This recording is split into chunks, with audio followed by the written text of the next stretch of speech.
तो दोस्तों Indian navy के लिए पहला इंडिजिनियस एयरक्राफ्ट कैरियर मतलब आईएनएस विक्रांत के कंस्ट्रक्शन समाप्त होने के बाद अब सबसे बड़ा सवाल ये है कि कैरियर में एविएशन ग्रुप के लिए कौन सा एयरक्राफ्ट का इस्तेमाल किया जाए। वैसे तो रिपोर्ट आ चुका है कि इसे इनिशियली MiG-29 एयरक्राफ्टों के साथ ही कमीशन किया जाएगा, लेकिन अब खबर ये भी है कि MiG-29 के एयरक्राफ्ट जो रशिया के द्वारा निर्मित सबसे successful carrier borne 4th generation के फाइटर एयरक्राफ्ट है, उसका भविष्य इंडियन नेवी के लिए समाप्त हो चुका है। और दोस्तों इसका कारण है इंडिया के द्वारा डेवलप किए जाने वाले twin engine deck based fighter aircraft. दोस्तों आज के इस वीडियो में मैं आप लोगों को बताऊंगा कि कैसे twin engine deck based fighter aircraft ने रशिया के MiG-29 के एयरक्राफ्ट के भविष्य को कर दिया तबाह। तो डिटेल में जानने के लिए वीडियो के आखिर तक बने रहिए और चैनल को सब्सक्राइब और वीडियो को लाइक जरूर कीजिए। दोस्तों TEDVF या फिर twin engine deck based fighter aircraft का प्रोजेक्ट असल में इंडियन नेवी के लिए डेवलप किए जाने वाले twin engine carrier based multi role fighter aircraft है, जो तेजस के जैसे ही डेल्टा विंग कॉन्फ़िगरेशन में सामने आएगा। जबकि तेजस जैसे ये सिंगल इंजन का नहीं बल्कि 2 इंजन से लैस होगा और साथ में तेजस से अधिक स्टेल्थी, अधिक मैन्यूवरेबल और अधिक पेलोड लेने का क्षमता वाला एयरक्राफ्ट होगा। दोस्तों फिलहाल इस एयरक्राफ्ट का डेवलपमेंट और डिजाइन का काम DRDO के अंतर्गत आने वाले ADA मतलब एरोनॉटिकल डेवलपमेंट एजेंसी के हाथ में है, जबकि इसके मैन्युफैक्चरिंग HAL मतलब हिंदुस्तान एरोनॉटिक्स लिमिटेड की तरफ से किया जाएगा। फिलहाल इसका डिजाइन ऐसे किया जा रहा है कि ये कई तरीके के रोल को निभा सके, जैसे कि air superiority, threat isolation, anti ship operation और इलेक्ट्रॉनिक वॉरफेयर। और दोस्तों माना जा रहा है कि ये जो twin engine deck based fighter aircraft है, ये इंडिया के फिलहाल के दोनों ही एयरक्राफ्ट कैरियर और भविष्य के एयरक्राफ्ट कैरियरों के ऊपर इस्तेमाल होगा। जहां पे ऑलरेडी INS विक्रांदित्य में MiG-29K का इस्तेमाल किया जा रहा है और INS विक्रांत को भी MiG-29K के द्वारा ही ऑपरेशनल करने का इरादा बनाया जा रहा है। तो वहीं पे twin engine deck based fighter एयरक्राफ्टों को लेकर अब खबर ये है कि ये दोनों एयरक्राफ्ट कैरियरों के ऊपर इस्तेमाल होने वाले इन MiG-29 एयरक्राफ्टों को रिप्लेस करेगा। दोस्तों इस एयरक्राफ्ट के प्रपोजल को 2020 में दुनिया के सामने लाया गया था, जब इंडिया द्वारा तेजस कैरियर वन कॉन्सेप्ट को या फिर नेवी के तेजस के प्रोग्राम को रद्द किया गया, क्योंकि नेवी नहीं चाहता है कि ऐसे सिंगल इंजन फाइटर एयरक्राफ्ट का इस्तेमाल कैरियर के ऊपर किया जाए। इस प्रोजेक्ट को रद्द करने के बाद जहां पे एक ट्विन इंजन एयरक्राफ्ट के निर्माण का इरादा बनाया गया, तो पहली बार इसका प्रेजेंटेशन एरो इंडिया 2021 मतलब इस साल के फरवरी महीने में बेंगलोर में आयोजित एयर एग्जीबिशन के दरमियान किया गया। दोस्तों आपके जानकारी के लिए बता दूं कि नेवल तेजस के प्रोजेक्ट को कैंसिल करने के बाद जहां पे इसका शुरुआत हुआ, तो वहीं पे इस एयरक्राफ्ट के डिजाइन और डेवलपमेंट में तेजस का एक प्रमुख भूमिका है। आप सबको पता ही होगा कि तेजस एयरक्राफ्ट के एयरफोर्स वर्जन के साथ साथ सिंगल इंजन एक कैरियर बेस्ड वर्जन के ऊपर भी काम किया जा रहा था, जो सक्सेसफुली हाल ही में ही INS विक्रांदित्य के ऊपर लैंड भी किया और वहां से टेक ऑफ भी किया। और दोस्तों इस प्रोजेक्ट के सफलता के साथ साथ इंडिया को carrier borne multi role fighter aircraft के डेवलपमेंट के एक बहुत बड़ा सक्सेस भी मिला। इवन तेजस एयरक्राफ्ट में कई सारे ऐसे इक्विपमेंटों का इस्तेमाल किया गया जो twin engine deck based fighter aircraft के प्रोजेक्ट में भी इनहेरिट किया जाएगा। दोस्तों फिलहाल प्रोजेक्ट को लेकर जिन बातों का खुलासा अब तक हो चुका है, उसके मुताबिक शायद ये एयरक्राफ्ट के फर्स्ट फ्लाइट 2026 में हो और शायद एयरक्राफ्ट को कई साल के ट्रायल और टेस्ट के बाद 2032 में ही इंडियन नेवी में ऑपरेशनली शामिल करना संभव हो। रिपोर्टों के मुताबिक एयरक्राफ्ट में जो 2 इंजन का इस्तेमाल किया जा रहा है, उससे नेवी की आवश्यकताओं को काफी हद तक पूरा किया जा सकता है। खास करके एयरक्राफ्ट का रेंज भी इससे बढ़ेगा और एयरक्राफ्ट के रफ्तार के साथ साथ इसका मैन्यूवरेबिलिटी भी बढ़ेगा। इवन 2 इंजन होने की वजह से एयरक्राफ्ट के टोटल पावर क्षमता भी अधिक होगा, जिस वजह से एयरक्राफ्ट ज्यादा वजन के हथियार को लेकर भी उड़ान भर सकेगा। इवन इसके अलावा नेवी के जो सेफ्टी के इशू था, वो भी 2 इंजन के बदौलत पूरा करना संभव हो पाएगा। दोस्तों 2 इंजन होने के वजह से एयरक्राफ्ट के सर्विसेबिलिटी, खास करके बैटल में अगर एक इंजन खराब हो जाता है तो एयरक्राफ्ट को लेके कैरियर पे रिटर्न आना और आसान हो जाएगा, जो नेवी के एक बहुत बड़ा रिक्वायरमेंट था। इवन आपके जानकारी के लिए बता दूं कि तेजस इसी रिक्वायरमेंट को पूरा नहीं कर पा रहा था, बोल के तेजस के प्रोजेक्ट को रद्द किया गया। और नेवी को ऐसे रिक्वायरमेंट का आवश्यकता इसीलिए भी है क्योंकि अगर लड़ाई में एक इंजन क्षतिग्रस्त हो जाता है और एयरक्राफ्ट में अगर एक ही इंजन है, तो पायलट को बेल आउट मतलब पैराशूट से इजेक्ट करना पड़ता है। ऐसे में एयरफोर्स के एयरक्राफ्ट जहां पे जमीन में उड़ान भरता है, तो पायलट आसानी से पैराशूट से जमीन में लैंड कर सकते हैं। पर नेवी के पायलट के लिए ये इतना आसान नहीं होता है, क्योंकि नेवी के ऐसे एयरक्राफ्ट ज्यादातर समय समुद्र के ऊपर ही रहते हैं। ऐसे में नेवी के पायलट के जान के ऊपर भी काफी अधिक रिस्क होता है और इसी वजह से शायद नेवी सिंगल इंजन एयरक्राफ्ट के जगह में ट्विन इंजन एयरक्राफ्ट को ही प्रेफर कर रहा है। जबकि नेवी के आवश्यकताओं को खाली इससे पूरा नहीं किया जाएगा, बल्कि नेवी के और एक बड़ा आवश्यकता ये भी है कि एयरक्राफ्ट को आकार में इतना होना चाहिए कि ये एयरक्राफ्ट कैरियर के ऊपर आसानी से स्टोर हो सके। और बाकी कैरियर बेस्ड फाइटर एयरक्राफ्टों के जैसे twin engine deck based fighter aircraft में भी फोल्डेबल विंग होगा, जिसकी वजह से कम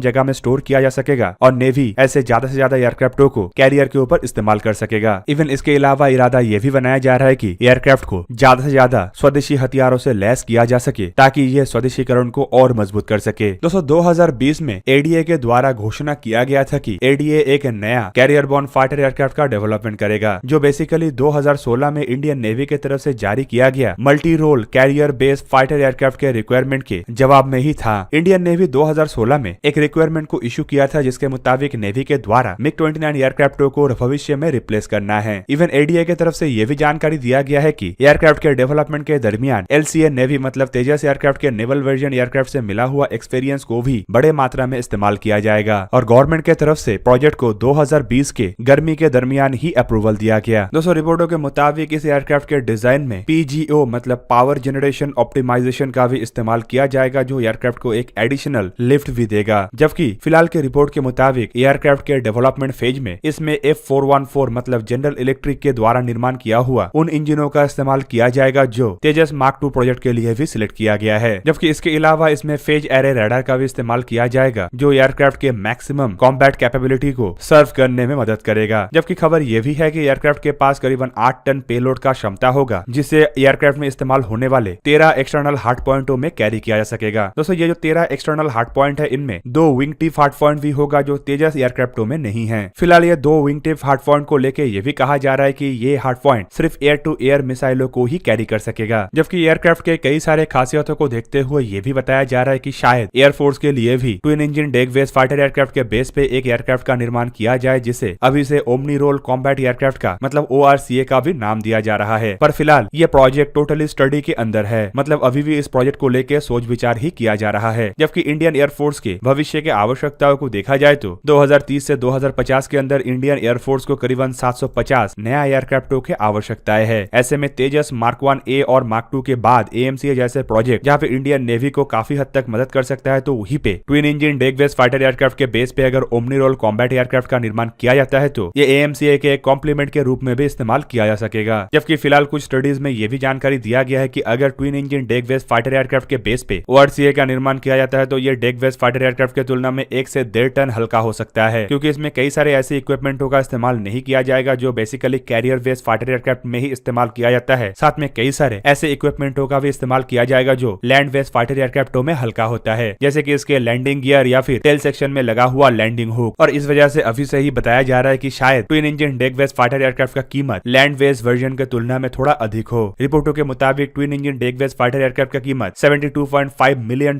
के आसपास हो सकता है जबकि लैंड बेस्ड वर्जन का कीमत $66 मिलियन के आसपास हो सकता है। दोस्तों अब चलिए twin engine deck based fighter aircraft के बारे में कुछ और डिटेल में जानते हैं। बेसिकली ये जो एयरक्राफ्ट है ये सिंगल पायलट वर्जन में ही शायद ऑपरेशनलाइज हो जबकि इसे ऐसे डिजाइन किया जाएगा कि स्की जंप और कैटापुल लॉन्चिंग दोनों से ही ऑपरेट हो सके क्योंकि भारत के पास फिलहाल जो 2 एयरक्राफ्ट कैरियर है वो स्की जंप से लैस है जबकि तीसरा एयरक्राफ्ट कैरियर अगर भारत द्वारा निर्माण किया जाएगा तो शायद इसमें स्की जंप के जगह में फ्लैट डेक कॉन्फ़िगरेशन के लिए कैटापुल लॉन्चिंग सिस्टम जैसे इक्विपमेंटों का इस्तेमाल किया जाए। दोस्तों twin engine deck based fighter aircraft को लेकर कहा जा रहा है कि इसका लंबाई करीब 16.3 मीटर मतलब 56 फीट 6 इंच के आसपास हो सकता है जबकि इसका विंग स्पैन अनफोल्ड कंडीशन में करीबन 11.2 मीटर मतलब 36 फीट 9 इंच होगा जबकि इसे अगर फोल्ड किया जाता है तो ये करीब 7.6 मीटर मतलब 24 फीट 11 इंच के आसपास हो सकता है। इसके मैक्सिमम टेक ऑफ वेट करीब 26,000 किलोग्राम के आसपास हो सकता है पर इसके एम्प्टी वेट कितना होगा या फिर ये एयरक्राफ्ट कितना फ्यूल को कैरी कर सकेगा इसके बारे में फिलहाल कोई जानकारी पब्लिकली अवेलेबल नहीं है। एयरक्राफ्ट में 2 इंजन का इस्तेमाल होगा जो बेसिकली अमेरिकी जनरल इलेक्ट्रिक F414 इंजन के ही कुछ नया संस्करण हो सकता है जो असल में आफ्टरबर्नर से भी लैस होगा और इसका ड्राई थ्रस्ट 58.5 किलोन्यूटन और मैक्सिमम आफ्टरबर्निंग थ्रस्ट करीबन 98 किलोन्यूटन के आसपास है। एयरक्राफ्ट के अधिकतम रफ्तार माक 1.6 और सर्विस सीलिंग करीबन 18,000 मीटर या फिर 60,000 फीट के आसपास होगा। दोस्तों जी लिमिट को लेकर भी कहा जा रहा है कि ऐसे एयरक्राफ्ट को ऐसा डिजाइन किया जा रहा है कि ये +8G से लेकर